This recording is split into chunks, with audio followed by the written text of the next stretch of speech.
estamos na tua presença, pedimos a tua unção agora, em que vamos começar este culto, em que vamos ler a tua palavra, em que vamos louvar o teu nome, que vamos orar pelos teus filhos, Senhor, e que vamos também pedir a tua unção sobre cada um, ó Senhor, que a tua unção esteja sobre nós, que a tua palavra seja viva em nossos lábios e que ao transmitir esta palavra, todos os ouvidos dos teus filhos que estejam atentos agora possam reconhecer, Senhor, a tua voz através da minha voz, a tua palavra saindo dos meus lábios. Senhor, me unge agora e unge a estes teus filhos que estão se ligando, antenados, se conectando através deste veículo de comunicação tão importante que é o Facebook, que é a internet, que é o Instagram, que é o Messenger, que é também o YouTube. Ó Senhor, que a tua bênção esteja sobre nós para podermos usar esses meios de comunicação e possamos a cada dia avançar, que possamos a cada dia nos comunicarmos dentro desse contexto tão mau e tão maléfico, tão terrível, tão tremendo. Nós te louvamos, te agradecemos, em nome de Jesus. Amém. Muito bem, queridos, vamos dar continuidade à leitura da palavra de Deus, aos assuntos que estamos já desenvolvendo ao longo desses dias. Eu quero que você faça uma recapitulação daquilo que nós falamos. Então, falamos que o arrebatamento da igreja vai acontecer a qualquer momento, né? Não tem nada mais para que segure essa igreja aqui na terra. Eu já conversei sobre todos esses sinais, já falamos sobre esses sinais todos, já mostramos a vocês todo o contexto do que tinha que acontecer. Vamos ler alguns textos hoje para fecharmos essa questão de arrebatamento e de grande tribulação, para podermos também explicar outras coisas a respeito da palavra de Deus e seguirmos o nosso estudo. Quem sabe depois mudarmos para outros conceitos. Hoje eu já vou poder entrar um pouquinho na hermenêutica, na exegese e também um pouquinho na introdução bíblica, porque vou precisar destas matérias para poder apoiar alguns contextos da escatologia que nós usamos para entender a escatologia, porque a escatologia não é uma ciência solta, única, independente, ela depende de todas essas outras ciências que são necessárias, não é? Assim como a história depende da arqueologia, enfim, uma coisa depende da outra. Então, nós vamos usando todas essas capacitações científicas de estudo, de competência, para podermos chegar à análise do texto, do que o texto está transmitindo. Porque é nosso pensamento transmitir o que o autor escreveu na sua época, né? E o estudante de história, eu como historiador tenho que saber disso e transmitir isso também, que o estudante de história estuda a história no tempo em que ela aconteceu, não no nosso tempo. O problema de muita gente é que olha para a Bíblia com o olhar de hoje, com a sua cultura, com a sua forma de vida, com o seu contexto, né, cultural, com a sua visão fechada num contexto antropocêntrico, e esquece da cultura vasta que está em toda a terra, e dessa cultura, algumas já mortas, outras revivendo agora com o renascimento de Israel, né? Então, muitas coisas que estavam no passado agora estão sendo reformadas, e nós precisamos olhar para a Bíblia com esses pensamentos, com essas ideias, e encarar a Bíblia como ela é, palavra de Deus, escrita por homens que viveram há 2000 anos atrás. Então, não é importante, muito importante, a palavra que ele usou, mas o que ele quis dizer com aquela palavra. A letra em si é morta, mas o espírito, aquilo que é transmitido pela letra, aquilo que é realmente a palavra de Deus, essa sim vivifica e nos traz alegria, nos traz completa conexão com Deus. É a palavra que fortalece a nossa vida, o nosso entendimento, o nosso coração. Então agora nós vamos dar uma recapitulada. Então nós lemos já o capítulo 1, versículo 7 de Apocalipse, e esse é um texto muito interessante, onde ele diz: eis que vem com as nuvens, e todo olho verá, até mesmo aqueles que o transpassaram, todas as tribos da terra se lamentarão sobre ele, sim, amém.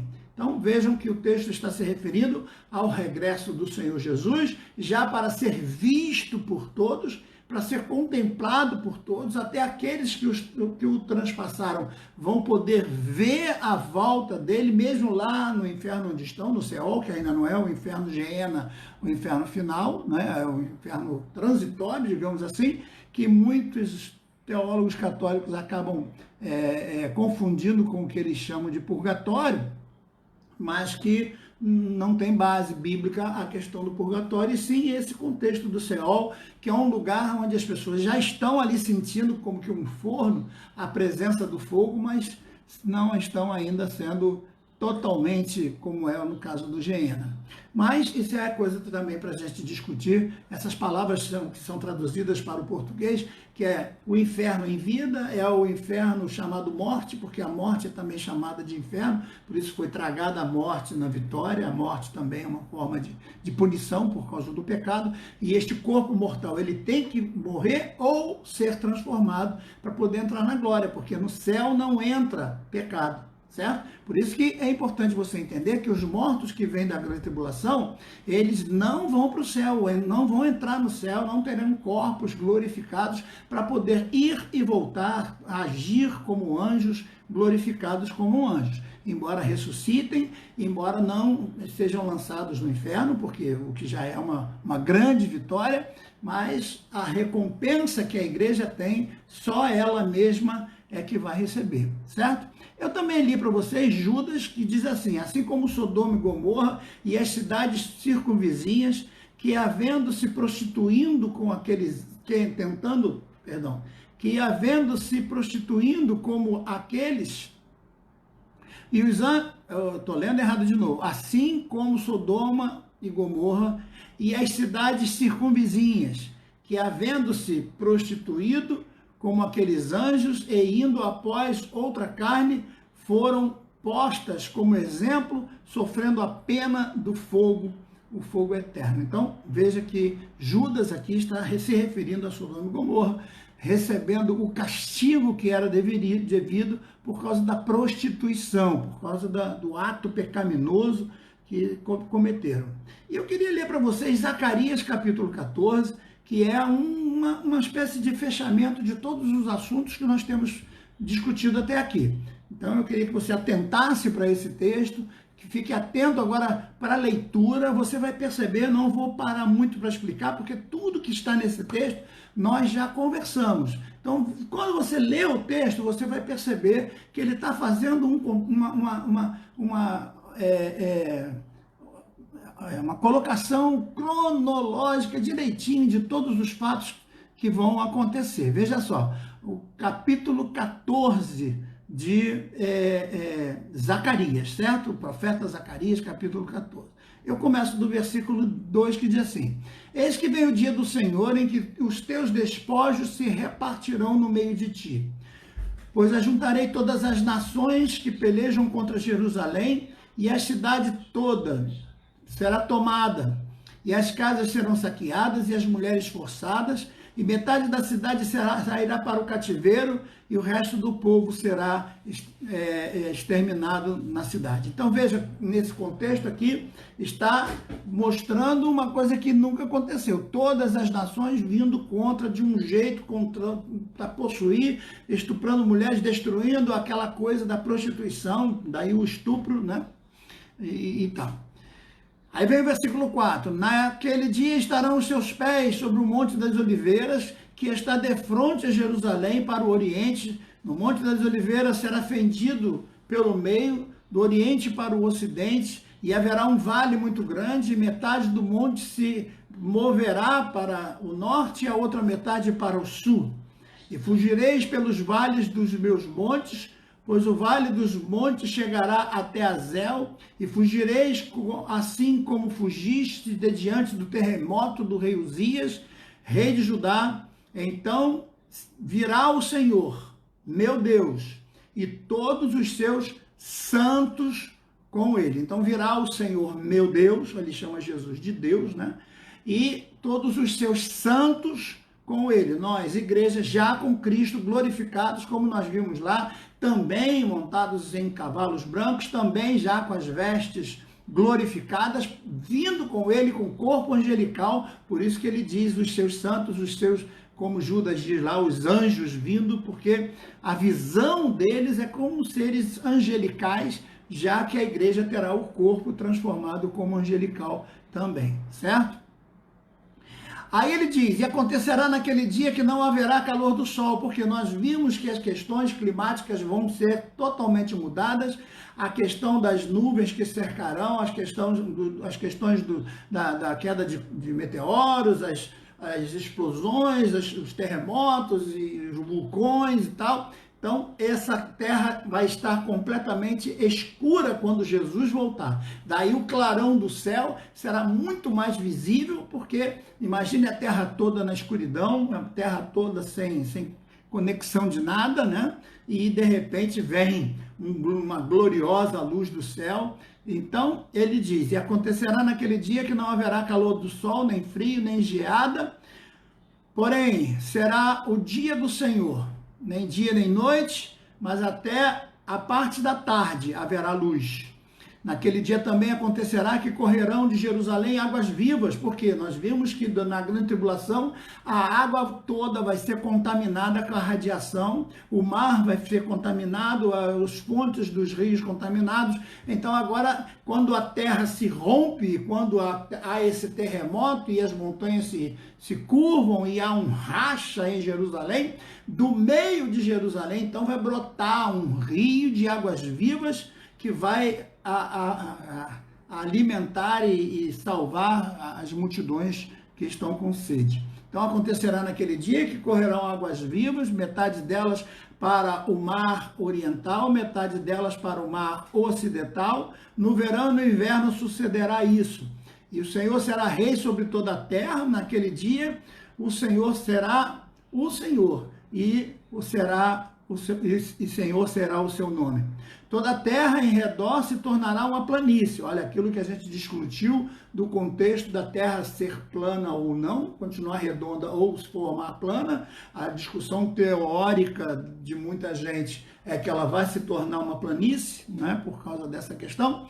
Eu, particularmente, não aceito, mas respeito quem pense assim, porque eu não tenho base para discutir.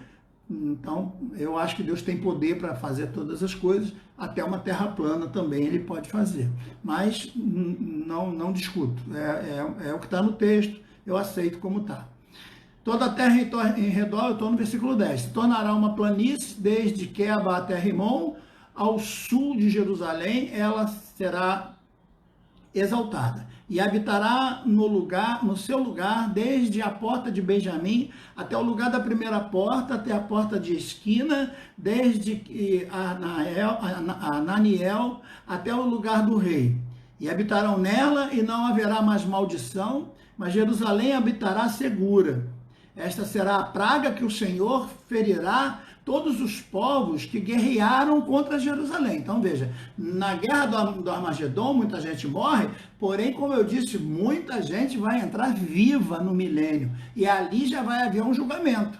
Ali já há um julgamento, certo? Então, uma coisa que você tem que perceber, os mortos que vêm da grande tribulação ressuscitam na vinda de Jesus em glória, por isso que muita gente confunde a ressurreição da igreja com a ressurreição desses mortos que morreram por Jesus, os outros não, permanecem mortos, só vão ressuscitar para o juízo final, lá no final do milênio, no trono branco. Então nós estamos falando aqui de uma primeira ressurreição, que é dividida em duas partes, para a igreja e depois para os mortos da grande tribulação, e uma segunda ressurreição, que é para a condenação final, porque só vai ressuscitar lá quem não tem condição de ver a Cristo, quem não quis saber mesmo de Cristo, certo?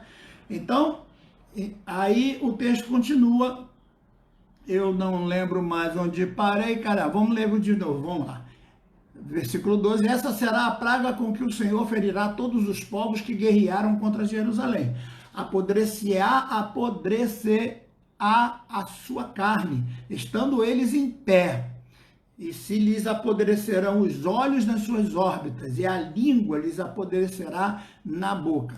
É muito fácil de você perceber isso aqui no contexto da radiação. É muito fácil você entender isso aqui, que uma espécie de fogo invisível está corroendo e está matando pessoas, está comendo todas as partes mais macias, os olhos são comidos, a boca, enfim, né? Estão morrendo aqui por causa dessa praga última da vinda de Jesus e a punição total. Então tem muita gente que acha que Jesus vai vir com metralhadora para dar flechada nas pessoas. Não, só a presença dele já vai ser suficiente para eliminar os inimigos e aqueles que pelejaram contra o povo de Deus. Lógico que vão ter aqueles que são a favor, né? Muita gente será a favor, mas a grande maioria será contra, como a gente já viu, todas as nações praticamente contra, né? Naquele dia também haverá da parte do Senhor um grande tumulto entre eles, e pegará cada um na mão do seu próximo, e cada um levantará a mão contra o seu próximo. Então veja como a batalha do Armagedon vai ser, porque o Senhor mesmo não vai pelejar. Nós vamos pelejar na batalha do Armagedon. Não, a gente só vai ficar olhando a condenação, tipo Josafá, que começou a cantar louvando o Senhor. Aquele texto ali do capítulo 20 do livro das Crônicas, do segundo livro das Crônicas, é muito importante a gente entender, porque ali é um tipo da igreja, olhando, louvando o Senhor, num culto, adorando, enquanto o Senhor põe emboscada nos inimigos e eles mesmos se matam. E aí a igreja fica ali apenas glorificando. Enquanto nós estivermos cultuando, a humanidade está sendo ferida por causa dos seus pecados, porque blasfemaram contra Deus, porque não aceitaram a pregação do Messias. Veja que Zacarias está colocando de forma muito idêntica com as profecias do passado, com todos os profetas, e agora também com relação a Daniel e Apocalipse, certo? Conforme nós já lemos. E aí vem, também Judá pelejará contra, e assim se ajuntarão as riquezas de todas as nações circunvizinhas, ouro, prata, vestidos e grande tribulação. Com esta praga, assim será a praga dos cavalos, das moalhas, dos camelos, dos jumentos e todos os animais que estiverem nos arraiais. Então todos os que restarem, veja que vai ter gente viva, e todas as nações que vierem contra Jerusalém terão que subir de ano em ano para adorar ao rei. Então todas as nações que ficarem vivas, ainda formadas como nações, terão que vir a Jerusalém, mandar representantes para adorar ao Senhor Jesus Cristo, para permanecerem no reino dele como Senhor de toda a terra. Perceba que agora nós temos uma terra bem diminuída, o que é que muitas pessoas aí estão dizendo, que muita gente já está aí no contexto da nova era, que tem que matar muita gente, porque tem gente demais na terra, e enquanto essa multidão não morrer, os problemas vão continuar. Então eles estão aí, tem gente até achando que esse vírus já é uma arma química, ou outras mais que virão. Já ouvi frase aí de gente famosa dizendo que esse vírus é apenas um teste, e que outros vírus piores estão para vir. Eu não sei se é verdade, também não posso afirmar, que só estou dizendo o que a gente escuta e a gente não sabe se é verdade. Então veja que aqui ele está falando nitidamente a respeito dessas coisas. Então aquela nação que não tiver vindo adorar o Messias, e é mesmo no milênio com Satanás preso, ela se manifestar contrária ao reino do Messias, então o que vai acontecer? Se alguma das famílias da terra não subir a Jerusalém para adorar ao rei, ao Senhor dos exércitos, não cairá sobre eles a chuva. Olha o controle que Deus tem, então, sobre a chuva. Tem a ver, a seca tem a ver com o pecado, tem a ver com a contaminação que está sobre as pessoas, e é importante que você pense nisso, né? Porque a seca muitas vezes é usada como punição por causa da idolatria, por causa da blasfêmia contra Deus, em muitos lugares. E ele continua no versículo 18. E se a família do Egito não subir e vier, e não subir, e não virá sobre ela a chuva, virá a praga com que o Senhor ferirá as nações que não subirem a celebrar a festa dos tabernáculos. E será o cativo Egito, e o castigo de todas as nações, perdão, eu li errado, e esse castigo será contra o Egito e todas as nações que não subirem a celebrar a festa do tabernáculo. Naquele dia se gravará sobre as campainhas dos cavalos, Santo é o Senhor, e as panelas da casa do Senhor serão como as bacias diante do altar. Então todas as panelas serão cheias de alimento, haverá fartura de alimento, como nós falamos ontem, quando estávamos conversando sobre esse período, certo? E todas as panelas em Jerusalém e de Judá serão consagradas ao Senhor dos Exércitos, e todos que sacrificarem virão, e delas tomarão e nelas cozerão. Naquele dia não haverá mais cananeu na casa do Senhor dos Exércitos. Então veja que o reino do Messias é um reino de glória, mas também de riqueza, de fartura, de alimento para o povo, né? E todo esse reino que vai estar sobre as pessoas. Então lemos até o versículo 21. Então veja, a palavra do Senhor está estabelecendo que nós temos que entender esse mistério, esse contexto todo que vai se cumprir. E isso são textos que não podem ser isolados, não podem ser esquecidos, não podem ser abandonados como se fosse uma espécie de folclore, certo? Agora, eu queria que você atentasse para os textos que nós vamos colocar agora para nós analisarmos, porque precisamos fazer aquilo que nos propomos ontem, para explicar a vocês, certo? Então, eu quero que você leia agora o capítulo 1 de Ezequiel,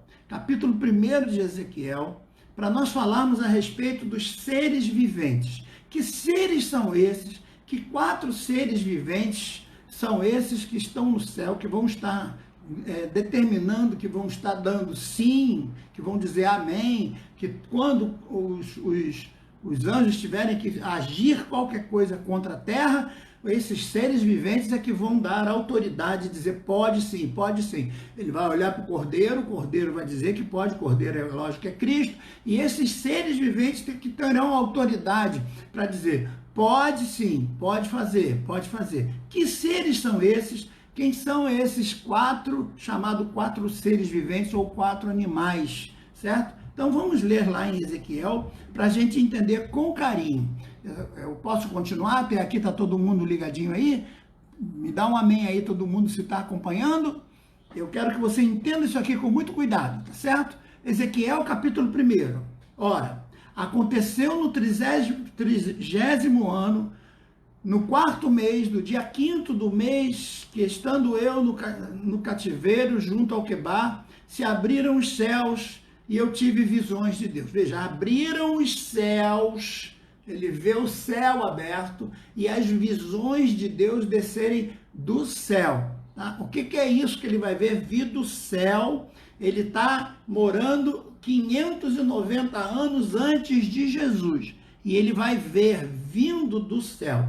Então, veja que ele mesmo é que coloca a data, porque a forma de datar naquela época era de acordo com o rei. Hoje a gente coloca 2020, né? Então, eu coloco lá no calendário, hoje é dia 18/4/2020, porque eu estou contando 2020 anos após, entre aspas, Jesus, porque sabemos que tem um erro aí de quase 5 anos no calendário que nós temos, que é o calendário gregoriano, né? Um calendário que começou antes de Jesus nascer. Jesus na realidade nasceu, não, depois que Jesus nasceu na realidade no ano 4º acontecendo, quer dizer, quase 5 anos antes de Cristo. Tem o ano 4, ano 3, ano 2, ano 1 e o ano 0. Então são quase 5 anos antes de Jesus é que Jesus nasceu.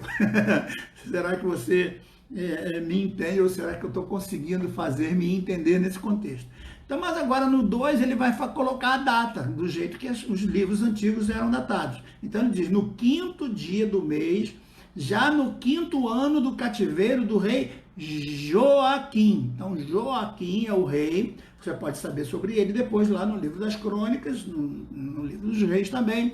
A gente não tem tempo aqui para ficar falando mais ou menos. Só temos como entender que aqui está por volta de 590 anos antes de Cristo. Então, Babilônia já era império, ele, Ezequiel, já tinha sido levado como cativeiro, porque tudo indica que ele era um profissional liberal que tinha habilidade para trabalhar com as mãos.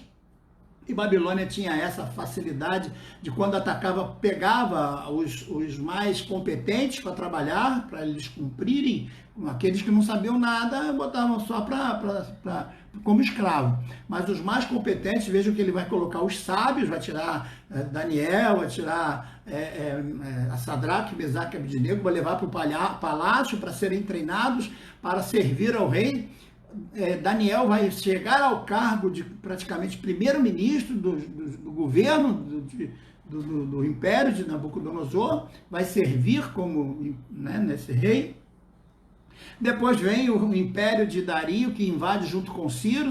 Dario morre, o velho Dario morre, e Ciro forma o Império Persa, e do Império Persa vem o sobrinho de Ciro, que assume, que é Dario também, e esse Dario vai ser amigo de Daniel. Então, Daniel vai sobreviver a esses impérios de forma fantástica e vai ser um amigo muito fiel desses imperadores todos. Certo? Agora é importante você entender que Daniel vai viver nessa mesma época. Então você tem Ezequiel, Daniel e Jeremias, que são profetas mais ou menos contemporâneos, com 15, 20 anos entre um e o outro, não muito mais do que isso. Tá certo? E agora vem o 3, ele diz, e veio expressamente a palavra do Senhor a Ezequiel. Ele coloca o nome dele se utilizando na terceira pessoa, né? É uma forma judaica de dizer. O próprio Jesus se colocava como o filho do homem, na terceira pessoa também. Isso é uma forma, um estilo judaico de se colocar. Veio expressamente a palavra do Senhor a Ezequiel, filho de Búzios, sacerdote na terra dos caldeus, junto ao rio Quebar, e ali esteve sobre ele a mão do Senhor. Então ele vê do céu vir essa palavra, ele vê que abre o céu e desce sobre ele. O que é que desce sobre ele? E olhei, e eis que veio um vento impetuoso, tempestuoso, vinha do norte, uma grande nuvem como fogo que emitia uma contínua labareda, e em resplendor, e ao redor dela, e no meio de um fogo, saiu uma coisa como o brilho de âmbar. Então ele vê sair dentro do fogo daquele monte de fumaça e tal. Muitos estudiosos de OVNIs, de discos voadores, de não sei mais o que, de vida extraterrestre, colocam esse texto aqui como sendo uma forma de aparição de UFOs, né, de seres extraterrestres não identificados, porque eles acham que o que Ezequiel viu foi um extraterrestre qualquer, uma nave alienígena e tal. Mas veja que ele vai dar detalhes de suma importância para a gente, certo? E no meio dela saía a semelhança de 4 seres viventes. Então, ó, veja, 4 seres viventes. Eu estou lendo o versículo 5. Veja como é importante você ter o contexto da Bíblia. A Bíblia é uma linha de pensamento, mais de 40 autores, por mais de 1.600 anos escrevendo. Só que tem uma única pessoa, que é o Espírito Santo, fazendo esse alinhamento, essa linha perfeita. Então, quando você vê lá Moisés escrevendo Gênesis e dizendo lá, da semente da mulher nasceria um que pisaria na cabeça da serpente, se referindo a Jesus, note que Moisés está há 1.500 anos antes de Cristo, falando de um período lá de Adão, que a gente não sabe quantos anos são, milhares de anos talvez, e agora é no tempo de Jesus, que no caso é 2020 anos atrás da gente, tá certo? Tá dando para entender? Nós estamos além de Jesus, 2000 anos, e Ezequiel está antes de Jesus, quase 600 anos.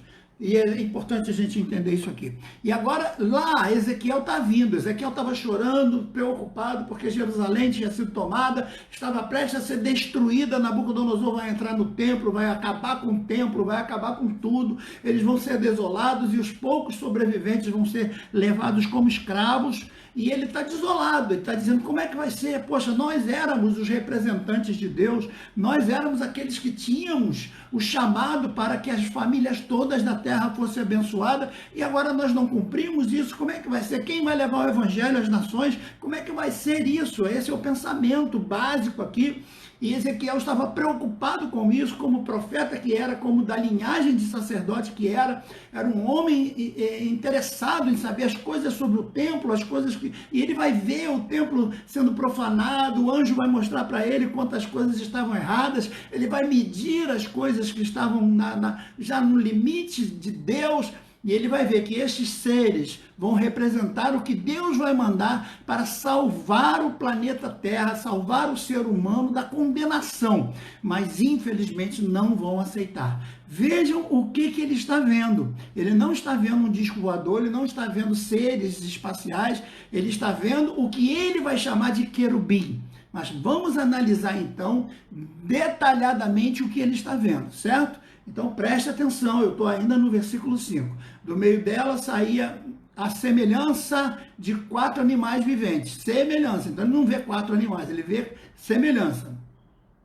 E esta era a aparência. Um tinha semelhança de homem, o outro tinha semelhança... Cada um, ele tinha, quer dizer, era um ser que tinha um corpo de homem, mas com 4 lados. A cabeça tinha um lado para cada lado, né? E um lado para as costas. Então, um apontava para o norte, outro para o sul, outro leste, outro oeste. As 4 faces de um único ser, uma única forma de vida, desce do céu para reinar sobre a terra, mas apontando para o norte, para o sul, para o leste e para o oeste. Vejam que 4 aqui representa a totalidade da terra e tem muito a ver a palavra 4 no contexto da terra. Plenitude da terra, todo o espaço dos pontos cardeais tem tudo a ver com relação ao conceito do que Deus está falando aqui através de Ezequiel. Então, as mesmas criaturas, os mesmos seres viventes,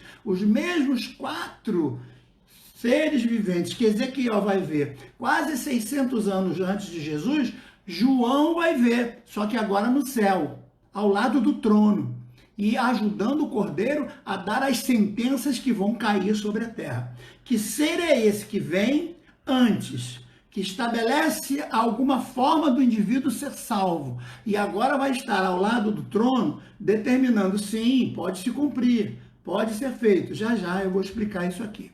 Então veja que o corpo era um corpo de homem, mas os 4 tinham 4 lados e ao mesmo tempo eles estavam. Então veja o versículo 6.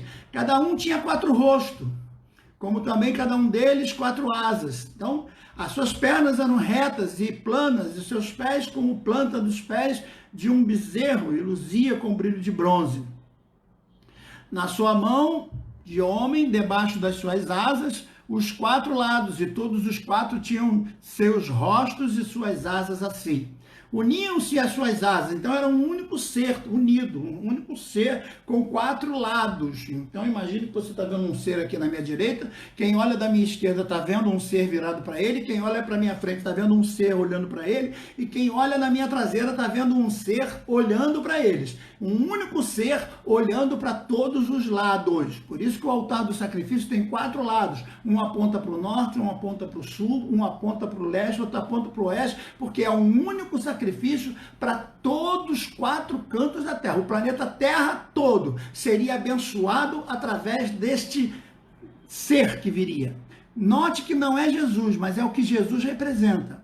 Este ser não é Jesus porque ele está ao lado do Cordeiro, o Cordeiro é Jesus, mas o que Jesus representa, certo? O que Jesus anuncia, o que Jesus manda que seja anunciado, o que Jesus manda que seja pregado a todas as nações.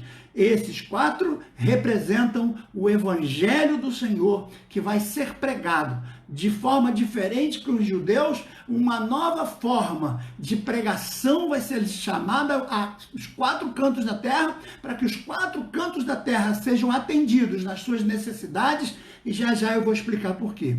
Então note que todos eles tinham rostos, né? Então, versículo 10, a semelhança dos seus rostos era rosto de homem, tinha um rosto de leão, tinha um rosto de touro e tinha um rosto de águia. Então veja, leão, rosto de touro, rosto de águia e rosto de homem. Rosto de leão, rosto de touro, rosto de águia e rosto de homem. Então, um ser que de frente ele é um animal, no caso o leão, aqui do lado ele já é o boi, o touro, lá atrás ele já é o homem, né? Ou ao contrário, tanto faz, e do outro lado ele é águia. Por que esses 4 elementos? Porque essas 4 visões Ezequiel não entendeu. Assim como Daniel também, lá no seu livro, quando você lê lá, Daniel está chorando porque não estava entendendo nada do que estava vendo, coitado. E Deus diz, sela o livro, fecha, faz tudo que eu estou mandando, escreve. E no momento certo, tudo será revelado. A mesma coisa acontece com João em Apocalipse, quando ele está escrevendo, certo? Então vamos seguir. E assim eram seus rostos, as suas asas e tal. Então vocês estão vendo exatamente isso aqui, certo? Agora pula para o versículo 17, que diz assim, andando elas iam em qualquer das 4 direções. Então, um único ser que ia nas 4 direções ao mesmo tempo. Então, que ser é esse que vai para os 4 cantos da terra ao mesmo tempo? Que condição extraordinária vem de Deus para pousar na terra e encher toda a terra aos 4 cantos da terra. Então, o que ele está vendo? Ele não está vendo uma coisa material. Agora sim, a linguagem é figurada. Ele está vendo o evangelho do Senhor Jesus Cristo que viria no nascimento de Jesus e que seria pregado por Jesus depois da sua morte para abrir uma nova era uma nova dimensão chamada graça, um novo contexto de pregação para os 4 cantos do mundo, poder receber a nova notícia, a nova aliança, o novo testamento no sangue do Cordeiro, já que o primeiro testamento foi danificado porque não havia quem cumprisse e ele foi deixado de lado. Então, o primeiro testamento, infelizmente, não se cumpriu. Deus agora manda um novo testamento, que não é mais no sacrifício de animais, mas no sacrifício do próprio Jesus Cristo, que é o Filho de Deus. Até aqui está todo mundo entendendo? Hein? Por isso que nós vamos agora ter que ler Apocalipse. Então, vai para Apocalipse, capítulo 4, que nós lemos, e eu prometi a vocês, nós vamos ler depois, isso aqui com calma.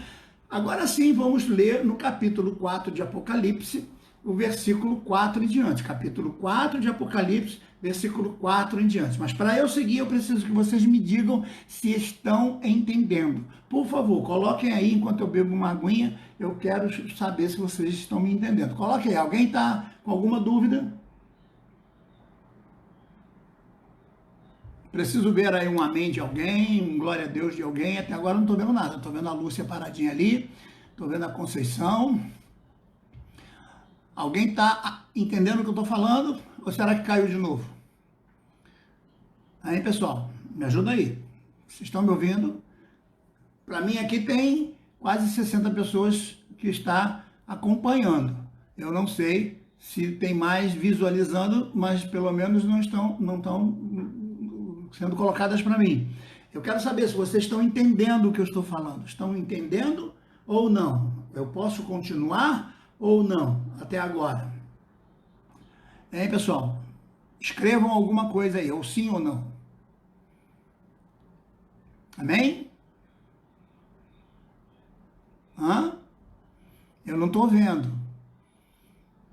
Tem alguém aí me ouvindo ou eu estou falando sozinho esse tempo todo? Pessoal, por favor, me ajuda aí. Posso continuar? A última a escrever alguma coisa ali foi a Lúcia. Tem mais alguém? Será que tem mais alguém falando alguma coisa aí? Não, aqui tá parado mesmo aqui o negócio. Como é que nós vamos fazer? Hein? O que vocês acham? O que eu faço?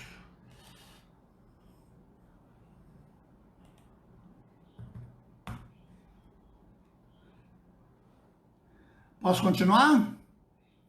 Então vamos continuar, já que vocês estão aí caladinhos, tudo indica que estão me vendo. Então vamos lá. Agora Apocalipse capítulo 4. É importante você fazer esse link entre Isaías, Zacarias, esses profetas todos do Antigo Testamento, porque nada que está no Novo Testamento é uma invenção, nada que está no Novo Testamento é um conto da carochinha, tem a ver com as mensagens do Antigo Testamento, tem a ver com tudo aquilo que foi profetizado pelos profetas do passado. Então, olha o que João vai escrever, que ele vai ver no céu, porque João agora já está no céu, depois que Jesus morreu, depois que Jesus já foi para os céus, o evangelho já estava sendo pregado por Paulo a toda parte, ele estava vendo agora o final, a coisa que ia acontecer. Então, como Deus mandaria a sentença sobre a terra se Deus fosse injusto, se Deus fosse incompetente, se Deus julgasse o inocente por culpado? Deus não faz esse tipo de coisa. Deus, quando manda a punição, manda para aqueles que realmente merecem. É como o pai que não bate por sadismo no filho, não repreende por gostar de repreender, mas ele vê que é necessário, né? E isso acontece. Então vamos lá, Apocalipse capítulo 4. Então ele diz assim, ó: também ao redor do trono vi 24 tronos. Opa, que coisa boa. 24, já expliquei, 12 mais 12, 24. Somos nós, a igreja, junto com toda a igreja do Antigo Testamento que acreditava no sangue de Jesus, que purificava o pecado, assim como eles matavam o cordeiro. Certo? Então, esses 24 anciãos estão aqui vestidos de branco e tinham suas cabeças coroas de ouro. Já falamos dessas coroas, já falamos de tudo isso para você.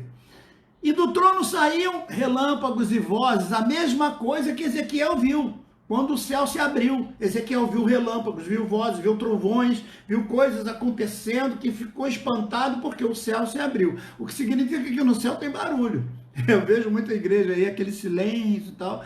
O pentecostal, ele gosta de barulho, né? Ele não gosta de barulho excessivo, não gosta de barulho carnal, mas ele também não gosta muito de silêncio, não. O povo crente gosta de barulho. E do céu vai ter barulho, porque tem muita gente glorificando, muita gente adorando, muita gente cantando, muitos instrumentos de música nós vemos no céu. E diz assim: do trono saíram relâmpagos e vozes e trovões, e diante do trono 7 lâmpadas. Depois eu vou postar para você o que é um candeeiro com 7 lâmpadas, os 7 castiçais de ouro, os quais são os 7 espíritos. Espírito tem a ver com lâmpada, espírito tem a ver com luz, espírito tem a ver com a força que é dada. Então a gente vai explicar isso aqui com calma depois, porque não é o que nós queremos nos deter agora. Aí versículo 6, também havia diante do trono como um mar de vidro, semelhante ao cristal, exatamente como Ezequiel viu. Então a visão de Ezequiel está se repetindo aqui para João. E olha o que ele vai ver. Ao lado, 4 seres viventes, cheios de olhos e de antes, por dentro e por fora. O primeiro ser era semelhante ao leão. Então guarda para mim aqui, guarda você. O primeiro ser é um leão. Tem a ver com a visão de Ezequiel. Ezequiel viu o leão? Viu? Sim. Então o primeiro ser é um leão. O segundo era o touro. Opa, Ezequiel viu o touro? É o boi ou o touro, tanto faz a versão, o boi ou o touro. Hein? Ezequiel viu o boi e o touro? Sim. O terceiro era o rosto de homem. Ezequiel viu o rosto de homem, é igualzinho, é o mesmo, é a mesma coisa que... Sim, é a mesma coisa. E o quarto era semelhante à águia voando, a águia em voo. Isso tem muito a ver com o que eu vou explicar daqui a pouco. Não era uma águia estagnada, uma águia parada, não, era uma águia em voo, uma águia praticando a sua forma espiritual, e a gente vai ver tudo isso daqui a pouco. Então esses 4 seres tinham, cada um 6 asas, tudo direitinho, exatamente como a visão de Ezequiel. Fantástico, porque João ou copiou o que Ezequiel viu, ou plagiou Ezequiel, ou ele está vendo a mesma coisa. Eu não posso acreditar que João era um plagiador. Eu não posso acreditar que João copiou Ezequiel para poder se autopromover. Não, um velho de 90 anos já não precisava provar mais nada. Ele tinha convicção de que o que ele estava vendo vinha de Deus. Então, o que realmente ele está vendo?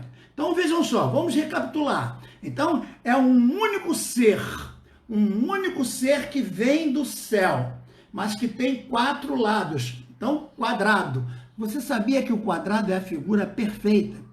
A figura mais perfeita é o quadrado, porque tem 4 lados iguais, tem 4 ângulos iguais. Então, quando alguém disser você é um quadrado, você diz, opa, que bom, rapaz. Eu eu gostei do seu elogio. Eu gosto muito de ser chamado de quadrado. Eu não quero ser redondo. Redondo vai para todo lugar. Você chuta, ela vai para lá, chuta, vai para cá. Redondo não é bom. Opa, estou vendo agora as pessoas ali participando. Talvez é porque a coisa tivesse travada, né? Graças a Deus eu estou vendo o pessoal participando ali. Então, quadrado, olha, então você vê, descer do céu uma coisa quadrada com 4 rostos diferentes, com aspectos diferentes, com contextos diferentes, mas a única coisa vindo de Deus, vindo do céu para a terra, certo? Então, unidos completamente, com 4 aspectos de seres, com 4 pontos apontando para o norte, para o sul, para o leste, para o oeste, um único ser. Que ser é esse? O Evangelho do Senhor Jesus Cristo para a salvação de todo aquele que crê. O Evangelho, ele tem as características destes animais e é por isso que você não tem na Bíblia 5 evangelhos, 10 evangelhos, 8 evangelhos. A Bíblia toda, ela é uma composição do Espírito Santo. Então, cada um dos 4, por que são 4? Porque são 4 os povos importantes. Eu vou citar todos eles agora, e são 4 os cantos da terra que precisam ouvir esse evangelho. Agora preste atenção, então é a mesma palavra. E por que esse evangelho agora está no céu? E está dizendo sim, pode, porque o mesmo evangelho que salva é o mesmo evangelho que condena. Agora preste atenção nisso. O mesmo evangelho que a pessoa ouve e se der crédito, ela será salva, é o mesmo evangelho que a condena quando ela disser, eu não sabia. Sabia? Você sabia sim, você não é inocente. Porque vejam a palavra do Senhor Jesus Cristo. Nós poderíamos ler várias aqui, mas vamos ler essa que é mais conhecida, que é Marcos 16, capítulos 15 e 16. E disse-lhes, ide por todo o mundo e pregai o evangelho a toda criatura. Quem crer e for batizado será salvo. Quem crer, o ato de crer é o livre-arbítrio, é a vontade da pessoa, é a pessoa que decide se vai crer ou não, é a pessoa que decide. Não é Deus que decide, você vai ser salvo, você não vai. Você já nasceu para ir para o inferno, você já nasceu para ir para o céu. Eu não acredito nessas coisas, me perdoem, se quiserem debater, a gente até pode depois, mas não aqui agora, porque não acredito que Deus vai colocar alguém no mundo já predestinado a ir para o inferno. Não acredito. Na minha visão, Deus quer salvar toda a humanidade. O evangelho será pregado a toda criatura, para todos aqueles que aceitarem, todos aqueles que crerem, todos aqueles que espontaneamente abrirem o coração para receber o Senhor Jesus Cristo. Certo? Essa ideia de achar, não, aquele ali já é filho do diabo, não adianta pregar. Não, não, não. Pregar o evangelho a tempo e a fora de tempo também. Pregar o evangelho é a nossa responsabilidade. Por quê? Olha o que diz o texto. E disse-lhes, ide por todo mundo e pregar o evangelho a toda criatura. Quem crer e for batizado será salvo. Mas quem não crer, quem voluntariamente não aceitar, será condenado. Então, é o mesmo evangelho que salva, é o mesmo evangelho que condena. Então, esse evangelho que é pregado hoje para a salvação, esse mesmo evangelho vai estar no céu, determinando e dizendo, pode descer. Pode mandar fogo? Pode mandar fogo. Eles ouviram, eles não aceitaram, eles não quiseram aceitar, eles não quiseram entender, eles não quiseram se humilhar, eles não quiseram se converter, eles não quiseram se curvar, eles eram rebeldes, eles eram maus, eles eram adúlteros, eles eram profanos, eles eram mentirosos, eles eram tudo que não presta. Então eles deram ouvido ao diabo, eles são filhos do diabo, eles precisam ser punidos, sim. É sim, então vejo que coisa fantástica. Mas por que 4? Então vamos lá. Quem é o leão nessa história toda? Ora, o primeiro é o leão. Qual é o primeiro evangelho? É o evangelho de Mateus.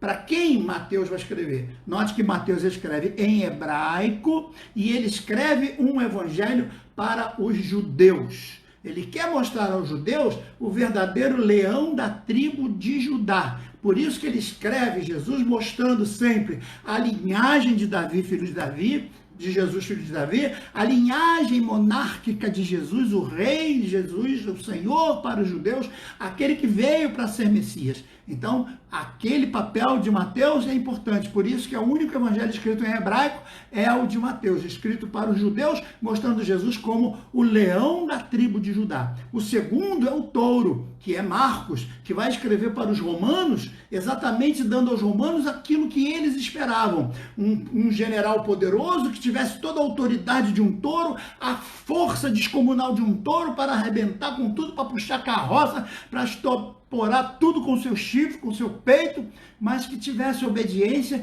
e uma criança com uma pequena varinha pudesse tocar ele para puxar uma carroça. Então os grandes generais romanos muitas vezes se revoltavam contra os imperadores e usurpavam o trono. O que eles esperavam? Eles esperavam um general que fosse ao mesmo tempo poderoso, mas ao mesmo tempo servo. Então você encontra Marcos escrevendo o evangelho mais curto, porque os soldados não tinham muito tempo para ler, por isso muito curto. Você encontra sempre em Marcos a expressão tendo sido batizado, logo, unindo logo essas coisas para que eles não perdessem o interesse, e é escrito num grego popular, porque os romanos também falavam o grego popular, e eles precisavam, foram os romanos que construíram as estradas, foram os romanos que construíram a facilidade do apóstolo Paulo poder pregar o evangelho, dos discípulos poderem ir e voltar, de todas as nações terem comércio, era nos navios das rotas, das frotas romanas que Paulo viajava para o evangelho chegar em toda parte. Então, um evangelho vai ser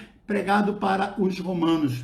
Depois vem o terceiro evangelho, que é o rosto de homem. Esse se refere a Lucas, que vai escrever para os gregos. E dessa forma, os gregos mais eruditos, os gregos mais sábios, aqueles que se diziam mais cultos. Então, Lucas vai escrever num grego erudito, e não no koiné, não no grego popular. E vai falar da humanidade de Jesus. O que os gregos queriam? Um super-homem, um homem especial, um homem que fosse metade Deus e metade homem. Um Deus que casasse com uma humana e formasse um Hércules, formasse um Ulisses, formasse um Acistes, um ser metade homem, metade Deus. E Lucas vai mostrar para os gregos Jesus como o homem 100% e o Deus 100%. Por isso que em Lucas você encontra muita expressão o filho do homem, para mostrar que Jesus era o homem perfeito, assim como os gregos tinham estátuas de homens perfeitos, Jesus é o homem perfeito para salvar todos os gregos. E por último, a águia, que representa, vejam que a águia está voando, que representa a igreja do Senhor, todos os gentios que seriam alcançados pela palavra do Senhor. A águia no meio do céu, olha, a águia voando. Por isso que lá o profeta nos diz, se nós tivéssemos asas como águias, voaríamos, né? Então, temos asas, temos como voar, temos como abandonar esta terra, temos como estar no meio, temos como estar nas alturas, embora tudo aconteça nesse planeta, tudo esteja acontecendo, mas nós somos águias. Olhe para você mesmo e diga, eu sou uma águia, eu recebi o evangelho de João. João escreveu para a igreja, João escreveu para nós, por isso que João é aquele mais íntimo, é o único que vai dizer que Jesus chorou. Por quê? Porque Jesus chora, Jesus entende nossa dor, Jesus entende o nosso sofrimento, Jesus entende a nossa solidão, porque ele teve solidão, Jesus entende a nossa dor, porque ele sentiu dor, e Jesus entende a nossa sede, porque ele sentiu sede, Jesus entende a nossa fome, porque ele sentiu fome. Ele foi humano como nós, ele foi 100% em todas as coisas, e João vai mostrar esse Jesus maravilhoso para nós igrejas, escrevendo para nós os sentimentos mais íntimos de Jesus, mostrando que são sentimentos iguais para nós, para que nós também possamos voar. Voe, igreja do Senhor, saia dessa terra. O espírito do anticristo está nessa terra, fazendo com que a gente tenha contenda, com que a gente tenha desunião. O espírito do anticristo está derramado nessa terra já. Hoje estamos vendo famílias brigando, estamos vendo pessoas brigando dentro da igreja por causa de política. Um defende não sei quem, o outro condena não sei quem, e amizades estão sendo destruídas. Repreenda isso em nome de Jesus. Repreenda esse negócio de que a minha opinião, eu não gosto dessa opinião, a minha opinião é essa, eu não concordo muito com aquela opinião. Esse espírito vem do anticristo. Vamos todos nos unir como igreja, vamos todos nos associado, um só grupo, orando e pedindo ao Senhor pela sua misericórdia e compaixão. Você é uma águia, você não tem que se envolver com os probleminhas políticos, com os probleminhas desse mundo, com os probleminhas fúteis, vulgares e podres dessa terra, porque você foi chamado para voar, você foi chamado para alçar as maiores alturas, e um dia o Senhor virá para nos levar nas mais gloriosas nuvens para sermos igual aos anjos. Amém? Você pode dar um glória a Deus?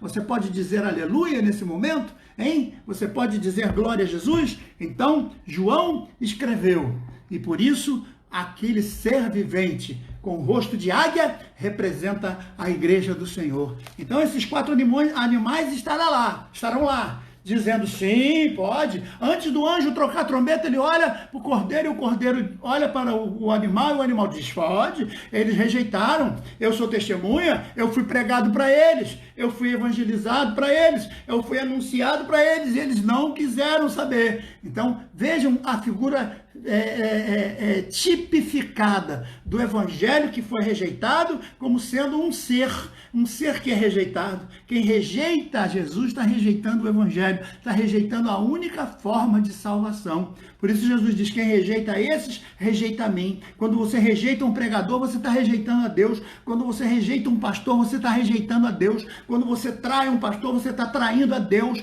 Quando você se levanta contra um pastor, você está se levantando contra Deus. Então, pelo amor de Deus, afasta esse espírito do anticristo que já está sobre a terra e venha reinar com Jesus na unidade que há no sangue do Cordeiro de Deus.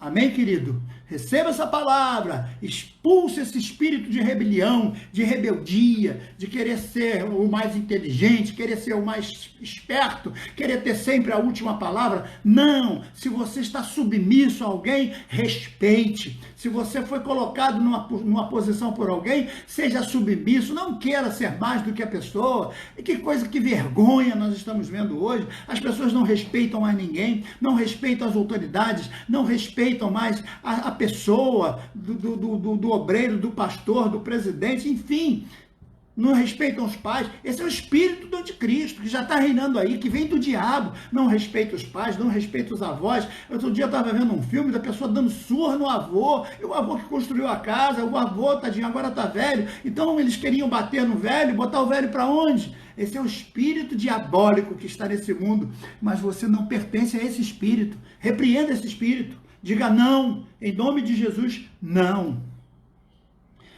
Amém, queridos?